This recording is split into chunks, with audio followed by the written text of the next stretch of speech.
तो मथुरा में श्री कृष्ण जन्मभूमि शाही ईदगाह मस्जिद प्रकरण में सुप्रीम कोर्ट के निर्देश पर मंगलवार को विशेष लोक अदालत में तीसरी समझौता वार्ता हुई है। सुनवाई के दौरान मुस्लिम पक्ष मौजूद नहीं रहा, जबकि हिंदू पक्षकार उपस्थित रहे। मुस्लिम पक्ष की अनुपस्थिति के चलते समझौता वार्ता की पत्रावली निस्तारित कर दी गई।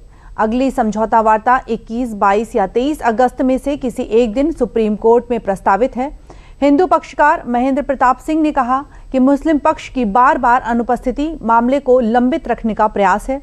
साथ ही उन्होंने ये भी कहा कि विवादित भूमि भगवान श्री कृष्ण की है और इसके बदले किसी अन्य स्थान पर जमीन स्वीकार नहीं की जाएगी। श्री कृष्ण जन्मस्थान वाले मामले में माननीय सुप्रीम कोर्ट ने आदेश दिया था कि मथुरा लोक अदालत में हिंदू पक्ष और मुस्लिम पक्ष बैठकर आपस में फैसला कर सकते हैं।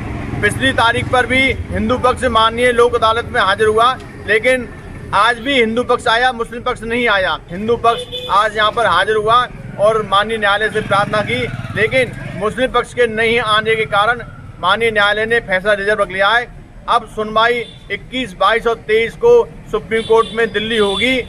श्री कृष्ण जन्मभूमि और शाही ईदगाह विवाद में आज सुनवाई हुई अपर जिला एवं सत्र न्यायालय की कोर्ट में, और जिसमें कि शाही ईदगाह पक्ष की तरफ से उनका कोई पक्षकार उपस्थित नहीं हुआ, ना उनका एडवोकेट्स आया। जैसी उनकी रणनीति रही है, वो चाहते हैं कि हम जमीन दें, हम 1 इंच जमीन नहीं देंगे। ये हमारी आस्था का प्रश्न है, भगवान कृष्ण की संपत्ति है, हम देने वाले कौन होते हैं। वो चाहते हैं कि जमीन दी जाए, जमीन कैसे दे दी जाएगी उनको।